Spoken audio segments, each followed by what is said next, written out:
Hey everyone, Mr. Sujano here, your source for gaming, tech, emulation, and open source news. Let's get started.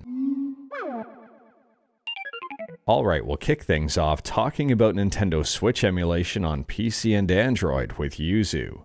And Yuzu just released their monthly report. Now, we're just covering this progress report at a high level. There's a ton of stuff in here and it's very well written. I'll drop a link to it in the description below and I do recommend checking it out. One of the biggest things this month was getting Super Mario Bros. Wonder playable, and it all started with a single line change just to get it to boot. There was also some work done to get some things in Super Mario 64 to render correctly. The rendering of Crash Team Racing was fixed on a whole bunch of different NVIDIA GPUs. The 750, 900, and 1000 series. Stardew Valley and Streets of Rage 4 are now rendering properly on non-NVIDIA GPUs. Tiny Thor is now rendering correctly in handheld mode. For Android specifically, Yuzu got a brand new GPU driver manager to make switching drivers a lot easier for Snapdragon devices. For wider screens, there's a new home settings menu grid. A rendering issue that was caused simply by rotating your phone has been fixed. And for devices that ship with an outdated Vulkan 1.1 loader, that has now been fixed by forcing the devices to use Vulkan 1.3. Specific devices running Adreno 600 and 700 GPUs were experiencing this issue, and hopefully it's now fixed. A weird bug that caused all controller inputs to move to player 2 on some devices has now been fixed. And they added a menu to access the currently supported applets, Album and Me Editor, along with Cabinet Applet to manage Amiibo data. For the PC version of Yuzu, you can now create shortcuts to individual games, either on the desktop or in your application menu. On top of that, there's been a whole bunch of bug fixes, audio improvements, kernel and CPU improvements, and a whole bunch more. And moving forward here, this one is huge. Project Nice, which is for NCE. NCE stands for Subscribe to Mr. Sujano, or Native Code Execution, depending on how you want to interpret that. At a really high level here, it's going to make Yuzu on Android run a heck of a lot better. I mean, there are some images here showing Super Mario Odyssey running at 60 frames per second. Or 59.9 frames per second if you want to be precise, and rendering very well. For those who may not be aware, this is the big update for Yuzu on Android that I've been talking about. There is no release date just yet, but they are working on it.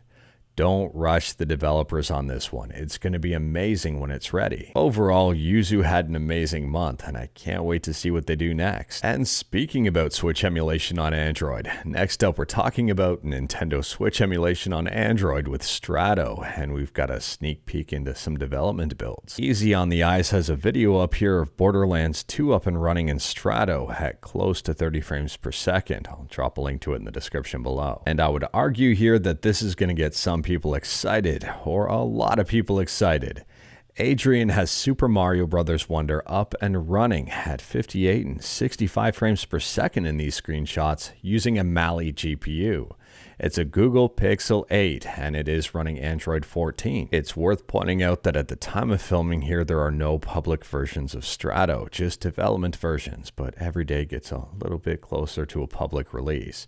There is no release date planned just yet, and like Yuzu, don't rush the developers on this one. Let them do their work. Next up, we're talking about Half-Life, and it looks like Half-Life is going to be free for a limited time pretty soon. Apparently today, some people picked this game up for free when Valve may have pushed something a little bit early.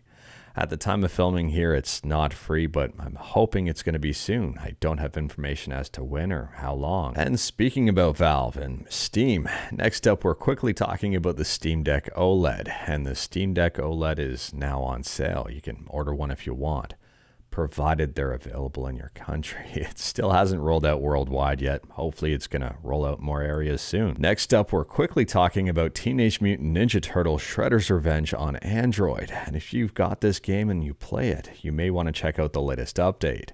The Dimension Shell Shock DLC is now available and active. Next up, we're talking about something that I think is pretty cool. There's a game in development right now for the Sega Genesis or Mega Drive. It's called Gears of Rage. And the development team has shared a bit of footage here, and they say it features an innovative Mode 7-like camera that doesn't use any special hardware. For those who may not be aware, Mode 7 was famously used in the SNES. In my opinion, I'd say Wikipedia does a great job at explaining Mode 7 at a high level. The effect enables developers to create the impression of sprawling worlds that continue towards the horizon. This method is suited to racing games and is used extensively for the overworld sections of many role-playing games, including Link to the Past. This Mode 7 is also used in Star Fox, Super Mario Kart, F-Zero, and a whole bunch more. Unfortunately, we don't have a release date just yet, but I am looking forward to this one and I may pick it up. Let me know your thoughts about it in the comments below. And speaking about picking stuff up, next up we're talking about Baldur's Gate 3 for Xbox and PlayStation. And if you haven't picked this game up yet and you like physical editions, or if you have picked this game up and you like physical editions, well, they're selling a physical deluxe edition of Baldur's Gate 3. And on a side note here, there's also a PC version that includes a DVD, provided you've got a DVD drive on your PC. Anyways, here the deluxe edition has some stickers, it has a map, it has patches, it has a poster. It's got the physical media, and it also has a soundtrack. It also includes a whole bunch of digital content, including in-game DLC, and the pricing here, I would argue, is completely reasonable. $80 will net you the deluxe edition whether you pick it up for Xbox, PlayStation, or PC. And on top of that, as far as I know here, this is not a limited thing. They're going to try to make as many as they can sell, and they're selling it on their own storefront. I don't know about you, but I'm a big fan of these developers for trying to do things right, not having artificial scarcity and making things as available as possible. And speaking about availability, next up we're quickly talking about the PlayStation Portal. And I'm not sure if PlayStation didn't make a whole bunch of these or if scalpers picked up every last one, but these are sold out in a whole bunch of different places. I don't want to say I'm surprised, but at the same time here, I didn't think this would be overly popular given the price, even though this is in Canadian dollars, and the fact that it does require a PS5. However, it did sell out. I don't think people bought these to sell it out. I'm pretty sure scalpers did. I could be wrong. Let me know your thoughts in the comments below. Moving on, and we're talking about some ROM hacking, specifically for Kirby and the Amazing Mirror on the Game Boy Advance. And this can be found right at romhacking.net, and it's called Kirby and the Amazing Mirror Object Editor. This object editor allows for editing damage animations, editing HP values, edit the ability something gives upon inhaling, change the object's palette, and a whole bunch more. Version 1.0 of this just released, and if you are curious about it, I'll drop a link to it in the description below. Next up, we're talking about a fun little indie platformer. It's called Bzzzt, and there's a free demo available, and the game's also 10% off. If you are interested in this one, I'll drop a link to it in the description below. Next up, we're talking about Risk of Rain Hostile Worlds, and the announcement trailer for this one just came out, and I'll drop a link to it in the description below. This game is headed to Android and iOS, but instead of excitement, if you head to the YouTube comments, it seems there's a lot of tension there. I mean, one of the top comments here says, watching this and hearing about the next 5 to 10 years of this franchise talked about in the dev diary felt like someone driving a metal stake through my skull. They're really going to milk one of the best indie roguelikes ever made until it's drier than a desert. And this person says, in this game you're not trying to escape the planet, but rather microtransactions. Once again, Gearbox innovates in the gaming industry. Now, for those of you who thought I cherry-picked those comments, I literally went to sort by and top comments, and that's what came up. So it doesn't seem like this is being received very well. Let me know your thoughts about it in the comments below. Moving on, and we're quickly talking about the iPhone and Apple. And Apple has surprisingly announced here that RCS support is coming to the iPhone next year. I'll drop a link to this article in the description below. At a high level here, RCS stands for Rich Communication Services, maybe something else. And it is basically a modern take on SMS, and Android already has it. In fact, a lot of phones already have this, except Apple. So with the recent move to USB-C and the upcoming ability to sideload, at least in the EU, and now with this move to RCS, it's nice to see Apple finally getting with the times in some places here. And for those who care about this, probably only Apple users, yes, Android messages incoming via RCS are still going to be green. Next up, we're talking about Google, and today Google posted some information about resuming the transition to Manifest v3. Now, they stopped the depreciation of Manifest v2, or at least paused it back in December of last year due to developer feedback.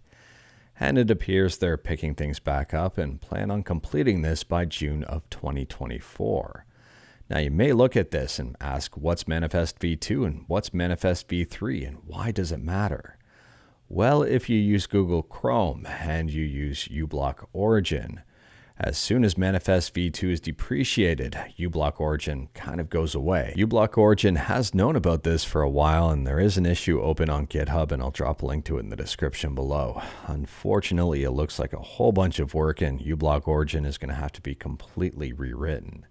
Doesn't mean it's gone for good on Chrome as of June 2024. Possibly, but possibly not if they rewrite it and re-release it. I don't know if that's going to happen, though. I think in the meantime, it's going to force a lot of people, force might be a strong word, a lot of people might prefer to use something like Firefox, and that might help. And last up here, we're talking about Zophars Domain, and they're celebrating their 27th birthday. This is an emulation archival website, and I'll drop a link to it in the description below. On top of that, they just released a video titled The Internet's First Emulation Streaming Show, so feel free to check that one out too. I'll drop a link to it in the description below. It's only 17 minutes long. But anyways, that is all I've got for you in this one. Straight to the point, all stuff and no fluff. We talked about a bunch today. Let me know your thoughts about absolutely any of it in the comments below. If you like this video, leave a like.